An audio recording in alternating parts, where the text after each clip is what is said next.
What made Bimal Roy special? That's a very lovely question. I think we have very few directors like Bimal Roy to begin with. But what made him special that he was not a jack of all trades, he was master of all trades. He was a very good cameraman, very good photographer.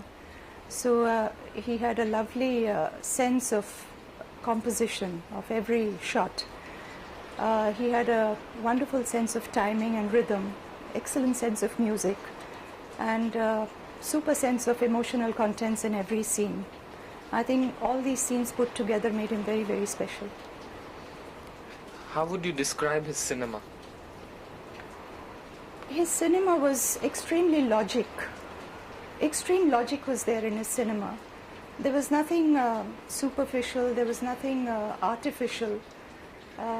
Every scene, every expression, every situation was extremely logical. I mean, the viewer always thought, yes, this could happen even to us.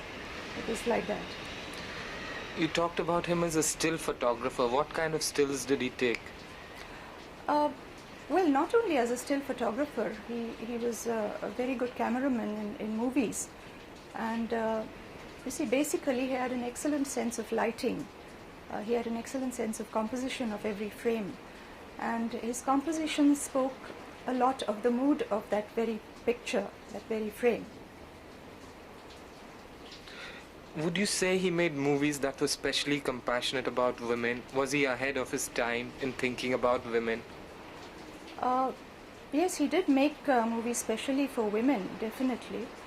I don't think he was ahead of his times because those were the times actually where movies were made entirely female-oriented movies. And he was really a master at that because the way he handled subjects on women, I don't think any other director did, not at least in those days. Bimal Da wasn't very demonstrative, evidently. Could this be mistaken for coldness? No, not at all. I mean, at least not by the people who have known him well. They knew he was a very quiet person, extremely quiet and calm nature. So there was no question of demonstrating at all. He wouldn't do anything crazy or anything which would seem artificial. As I said, even his films were very logical. There was no artificiality in his films. And basically by nature also he was a very logical person, very down to earth.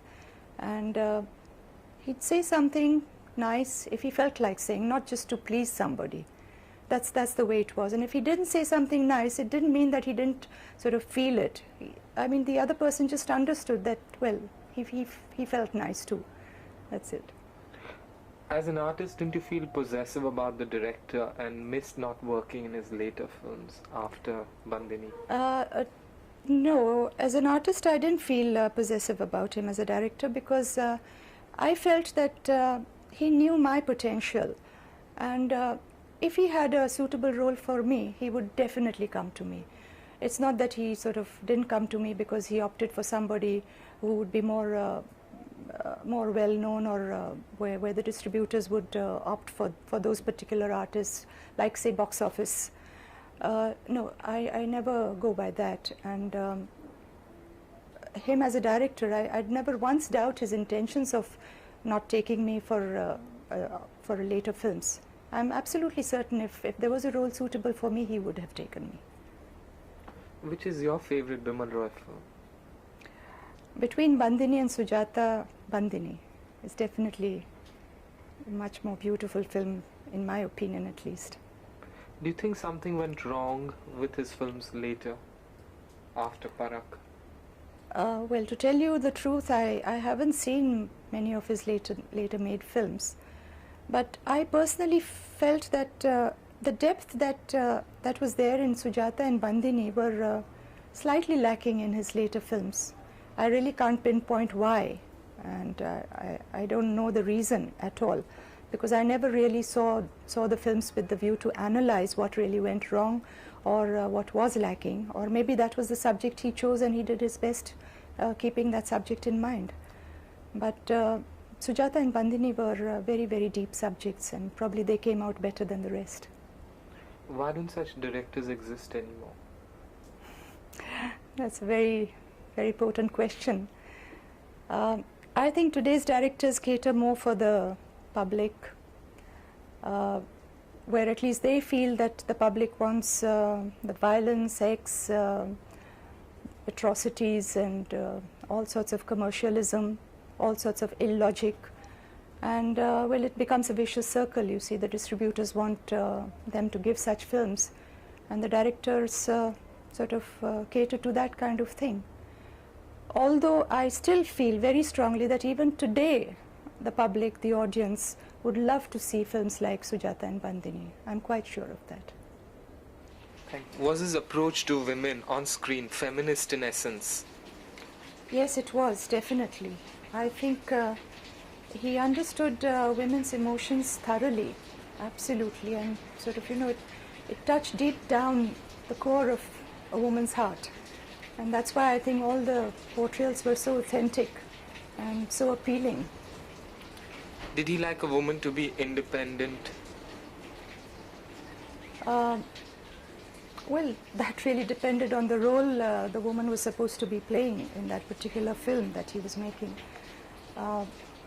It really didn't matter whether she was independent or not. It's just the role that mattered. Could you put the question and the answer next time? How did you get Sujata? Sujata was a marvelous experience. I got the offer from Bimal soon after I made Paying Guest, and I wanted to hear the story.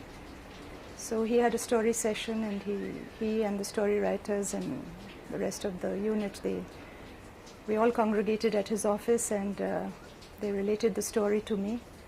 And I was very happy with the subject, and Bimal was a little worried whether I would accept the role, because I was supposed to be a little deglamorized, in the sense I was supposed to have a dark complexion, and being an achut, you see, the untouchable girl. And he said, okay, well, you don't mind wearing a darker makeup? And I quipped back, I said, do I have to wear makeup? I'm dark as it is. So he started laughing, and I thought, he thought that his battle was won already, So of course I didn't mind wearing a dark makeup, and because the film was in black and white, I had to wear a little darker makeup than my own complexion. So it would sort of stand out as a definitely darker looking person. And I loved the subject, I loved the role, and I looked forward to making it. What was the subject? Sujata was a subject of an untouchable girl, where she's brought up in a Brahmin family. I mean, Brahmins are absolutely orthodox as far as untouchability is concerned. And how she's brought up very well in that family, and how she falls in love with a Brahmin boy, whom the family is wanting to get married to their own daughter. And the boy falls in love with Sujata too, and how there's a conflict between the family and Sujata and the Brahmin boy and all that sort of thing. And ultimately how the whole thing is squashed off when the mother of this family, she needs blood transfusion, and it's only this untouchable girl's blood is correct for her, and how that blood transfusion takes place. And that just proves that caste and creed and all doesn't really matter. What kind of homework went into this role? Frankly, working with Bimal Roy, there was really no homework at all, because he let the artists so free to do whatever they wanted, as long as they understood their role thoroughly. They understood the whole script and the whole subject, the complete essence of the whole film thoroughly. He was very sure that they'd sort of just flow with it, and he just let you do exactly what you felt like doing in that role, because he knew you were playing that very character. So frankly speaking, there was no homework at all. We just used to go on the sets, and we knew what scenes were supposed to be taken on that particular day, and we just do the scene as it comes. How did you play a low caste girl? Did you observe any? No, as I said again, this also entails homework, but no, even there I didn't. because I wanted to go thoroughly with Bimal Da's conception of the character instead of having my own conception of it or my own sort of pre-thinking and all that sort of thing. I didn't want to have set ideas about my own role. So I always believe in letting the director sort of tell me what he wants and what is his conception of the role first. And then I try to adhere by it, you see. Did he make you speak through your eyes and facial expressions more than reams of dialogue? Oh yes, very much. Bimal Da sort of believed more in eye expressions, more in silence, more in sort of little gestures of the face, maybe like biting of a lip or a flicker of an eye, like a twitch of a lip or a cheek or something which sort of gave the right mood and the right feeling of that particular scene. And he believed a lot in holding the shot silent, but he had a terrific sense of timing. I mean, he wouldn't hold it unnecessarily just to make an impact or just to sort of let it seem like a gimmick. And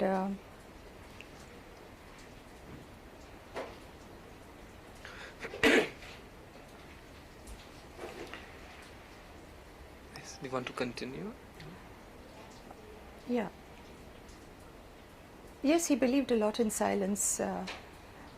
He would hold the silence for just the right time. He had a lot of timing sense, and that silence meant so much, you know, in between lines, in between dialogues, in between camera movements and all that sort of thing. So it spoke much more than the dialogues or the words could speak. Would you recall your favorite song from the film? I think Sujata had a lot of lovely songs, lots of them. In fact, the whole music was so beautiful. But one of the very lovely songs is Kali Ghata Chai, Mora Jiya Lalachai. That was a lovely song. The other one was Bachpan Ke Din, which was picturized on Shashikala and myself. And of course, the third very beautiful song sung by Talat Mehmood was Jalte Hain Jiske Liye, which was picturized on Mr. Sunil Dutt. Could you hum us a bar, please?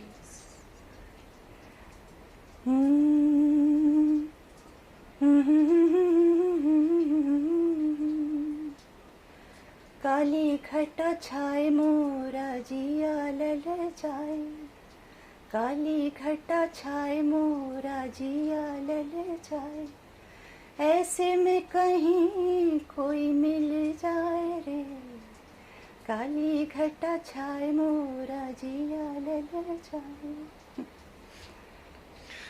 Did he believe in many rehearsals, many takes?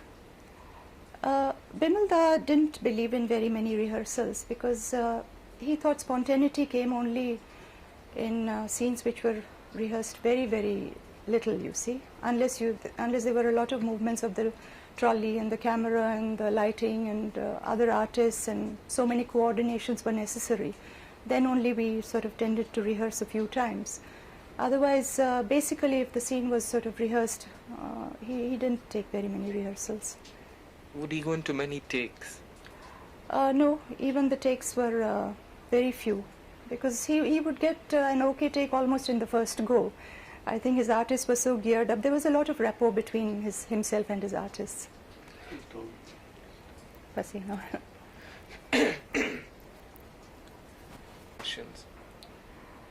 Well, in most of his films, there were very, very difficult scenes, extremely difficult scenes. At least when you saw the film, they looked very difficult scenes. Particularly, I'll give an example of a scene from Bandini, where my character, Kalyani, is contemplating to murder the woman whom she eventually murders. That was the scene. It was entirely a director's scene, although it looked as if I did a lot of good acting in that. But thanks to Bimal Da, the way he took the shots, it's where she's sitting all alone in her room, and she's really fighting mentally what to do, whether to do it or not to do it, whether to kill this woman or not to kill this woman. And actually, it's a scene where she has given her a poison, and she's come back and sat into this room.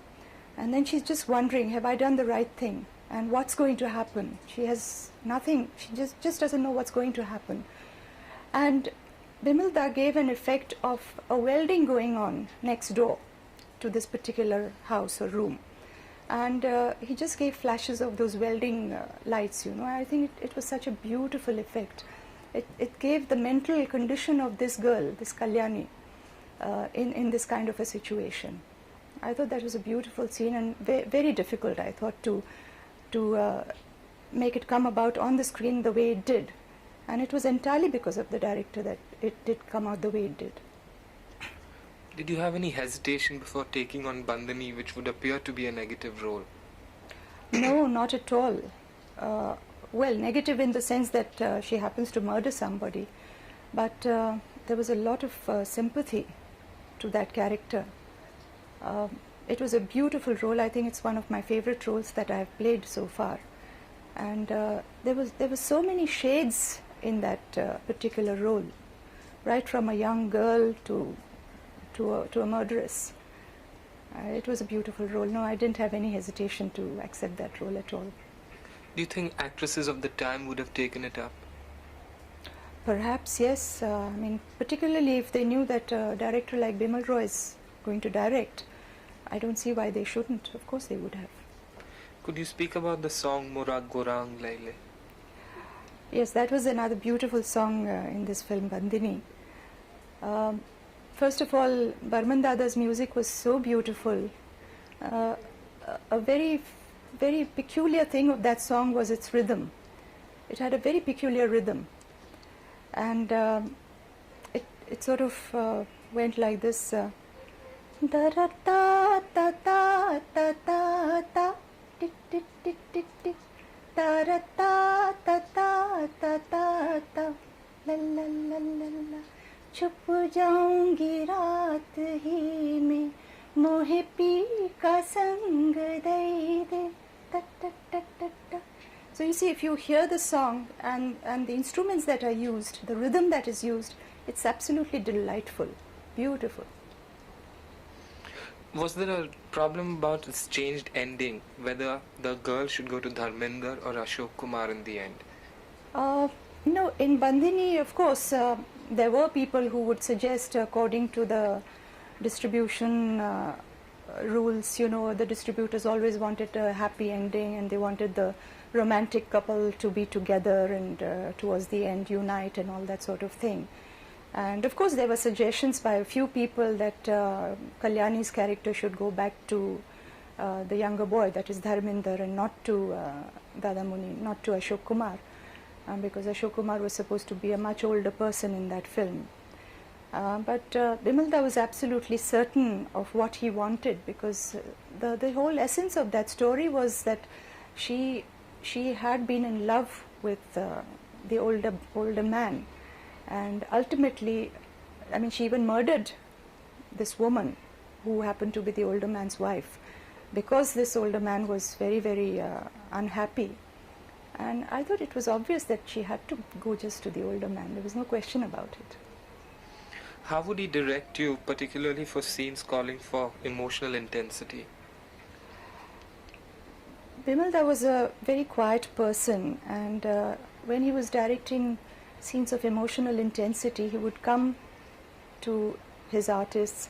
For example, he would come to me, and very quietly, I mean, hardly under his breath, he would say, "Nutan, this is this, this is this, this is the scene, this is the mood I want, and this is how I would like you to do it." And you know the rest. You know, I mean, he'd know that I'd sort of grasped it and I'd give it to him exactly the way he wanted. And so I'd give him a rehearsal and I'd say, "Dada, I'll do it a little better in the take, because I'm a take artist, you see, and I don't want to give my full, all my 100% of acting in the rehearsals, because I feel I'll lose the spontaneity when I'm doing the take." So, and he knew that too. So we'd sort of rehearse a little roughly, and then finally he'd get exactly what he wanted. He'd never get upset?